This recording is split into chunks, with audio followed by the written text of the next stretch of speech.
Hello, this is your host Nahla Hanno. As shown in the title, this presentation is about prophecies in three iconic dystopian novels. Let's start with an outline. First, we'll define some basic terms and give a historic background. And then, we will review the most important prophecies and how close they are to our current day reality in three novels: Brave New World, 1984, and The Handmaid's Tale. Let's start with some definitions and historical background. In 1516, Sir Thomas More, lawyer, judge, and social philosopher, published a book called Utopia, or The Ideal Place. The word is of a Greek origin, meaning no place, to denote the impossibility of its realization in our actual world. In 1868, John Stuart Mill coined dystopia, meaning the bad place, as he was denouncing the government's Irish land policy. With scientific, social, and political progress, hopes have risen for the possibility of achieving an actual utopia. In the 19th century, there were attempts to create a perfect world, both in fiction and reality. Unfortunately, the dreams turned into nightmares because what was achieved in reality were devastating wars, famines, and tyrannical regimes. Since art always interacts with reality, artists and writers have created a genre called the literature of dystopia. In my humble opinion, no dystopian novel has done a better job at predicting the future than these three novels: Brave New World, 1984, and The Handmaid's Tale. So, I will discuss the prophecies in these novels in detail. Let's start with a simple quiz. I will present a quote, and you should try to guess the novel. Let's start. The first quote is, "Big Brother is watching you." I think most of us know that this quote is from the novel 1984 by George Orwell. The novel was written in 1948 and published in 49, months before Orwell's death. In the novel, Winston lives in a world governed by surveillance, complete control, and the systematic falsification of history by the ruling party. We will now review the most important prophecies in 1984 and see how accurate each of them is in describing the present time. The first prophecy is surveillance, which was done by the party monitoring everyone's every move, as shown here in this quote.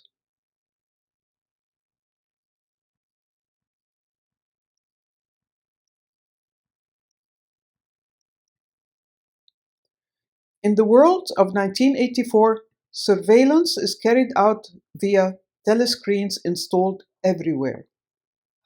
The screens symbolize how the totalitarian government misuses technology to achieve its own goals. Of course, this famous image became the icon that represents surveillance. And in 2013, the image was edited to express the anger that erupted when it was revealed that the US government monitors not only foreigners or those with ties to organizations classified as linked to terrorism, but also monitors ordinary American citizens, as well as citizens in Europe and in countries considered friendly to the United States. The surveillance is achieved by monitoring, recording, and analyzing the emails, text messages, and phone calls of those citizens. And the whistleblower who exposed the US government was Edward Snowden, a programming intelligence agent who worked at the National Security Agency and leaked thousands of highly classified documents to The Guardian. The documents revealed numerous NSA-run surveillance programs and sparked protests and debates about national security and the individual privacy.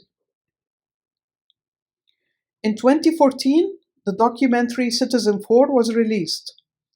It was filmed by the director in a hotel room in Hong Kong, where Snowden met two journalists from The Guardian to hand over thousands of highly classified documents.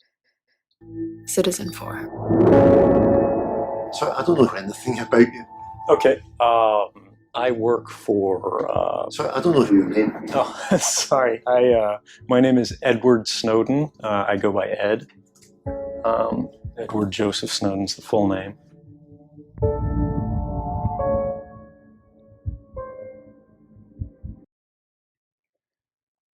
In 2016, the feature film Snowden, which focused more on his personal life, was released. In a scene in the movie Snowden, Ed discovers that his boss at the NSA knows details of an exchange between him and his girlfriend in their apartment. He understood that NSA was monitoring him via his laptop's camera. In fact, this made me think of covering my laptop's camera when I'm not using it, but then I decided against it. Later, I saw this picture of Mark Zuckerberg, and thanks to one of his followers who enlarged the area showing his laptop, I realized that Mark had the same idea. This means that, like 1984, telescreens are indeed installed in every home. In 2018, the book The Age of Surveillance Capitalism by Shoshana Zuboff reminded us that not only governments do monitor us, but also tech companies, such as Meta, Google, Amazon, and they publicly deprive us of our right to privacy and continue to monitor our behavior in order to sell the data to whoever pays for it. The second prophecy in this book is the corruption of language, which leads to the corruption of thought. In this quote, Winston's colleague, Syme, explains that it's useless to have so many words when you can have simple, basic words. He gives an example, the word good. If something is excellent, in Newspeak, it would be plus good, or even double plus good. And if something is bad, in Newspeak, it would be ungood. The purpose of Newspeak is to deprive Oceanian people of the possibility of argument. And in our time, technology forces us to write tweets limited to 280 characters. So like Newspeak, our posts necessarily lack the premise, the evidence, and the revision. This results in orthodoxy or unconsciousness. A perfect example would be any tweet by former US President Donald Trump. I rest my case. An American magazine compiled this list of the most repeated phrases in Trump's tweets. As shown, most of them became phrases repeated frequently by his supporters. And this is because they are short, catchy, and easy to memorize. The fact that they lack any depth or any possibility of critical thinking is not a coincidence, as these are more or less the same type of phrases that the party uses in 1984. A second way to achieve the corruption of thought is the falsification of history. The main objective of this is to maintain power. This practice is widespread and utilized by most regimes and authorities. But fortunately, there are attempts to revise that.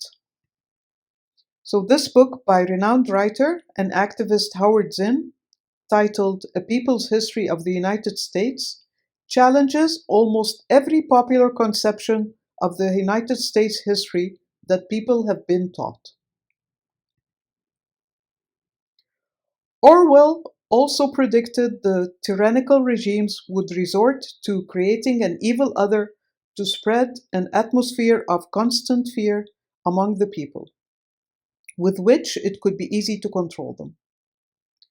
Here, Winston is talking about Goldstein, the leader of the rebel, saying that he was the object of hatred more than the two superpowers, Eurasia and East Asia, that Oceania was regularly in war with them. With a quick look at the map of the superpowers in the book 1984, we notice that the world is divided into three main powers: Oceania, Eurasia, and East Asia, with the rest of the world as areas of dispute. It is not difficult to notice that this is roughly representing the areas of influence of the West, Russia, and China today. In the novel, hatred and fear were spread, and the party was portrayed as the only savior and protector. That was achieved through the 2 minutes of daily hate, the hate week, and it's worth noting that the identity of the enemy wasn't important. The important issue is the presence of an enemy to fear and hate. The question now is, can we think of any regimes that implement the same policy to impose control? Let's take the United States as an example. This policy started with the indigenous people, the Native Americans. Hundreds of Western films portrayed them as violent savages, scalping their enemies, and they almost never showed how the colonists were the aggressors who took the natives' land and almost eradicated them. After that, the enemy became the Africans, who were kidnapped from their homeland and forced into slavery on the plantations. It was necessary to demonize them or consider them less human than the white race in order to justify the brutal treatment and injustice inflicted on them. After the Pearl Harbor attack, the Japanese became the enemy, and Japanese Americans were placed in concentration camps. Then, two Japanese cities were hit by atomic bombs in 1945, even though the war was practically over. Hatred of the Soviets and communism was used to persecute any American leftist and accuse him of treason, a practice now known as McCarthyism. In an upcoming slide, we will discuss Islamophobia in detail. Currently, the Russians and the Chinese are the most prominent enemies that the Americans are required to hate. But the latest in the list of enemies of America, showing the danger of creating an evil other and spreading hatred, are the American people themselves. Supporters of each party, Republican or Democrat, are now accusing the other side of treason. The hatred between the two sides has reached its fiercest level, to the point that some analysts are now talking about the possibility of a civil war. The last prophecy we'll discuss in this novel is savage capitalism. As the quote shows, Orwell seems to predict the 1% society. This pyramid shows privileged class control over power and wealth in 1984. Here, I would like to draw your attention to the uppermost class, which represents less than 2% of the population.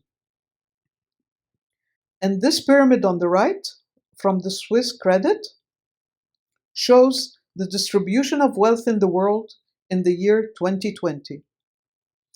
If we focus on the top class in the pyramid, we will notice that it is indeed less than 2%. This 1.1 of the world's population own a combined wealth of 46% of the wealth in the entire world. In 2022, this percentage is even higher.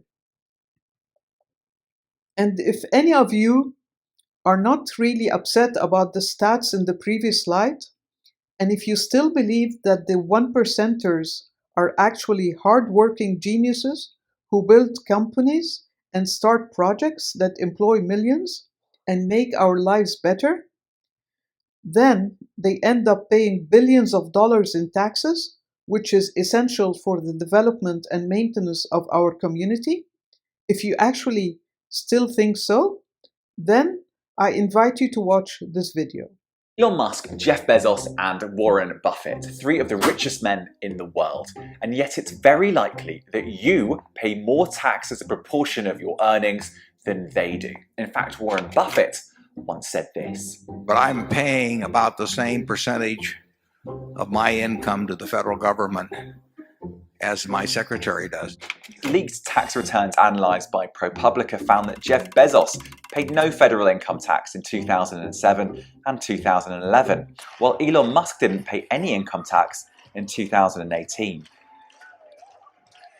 The rich have it different than the rest of us. They make their money holding assets, capital, and we tax capital very lightly. So why do the ultra-wealthy pay so little tax as a proportion of their wealth? And why can't politicians seem to do anything about it?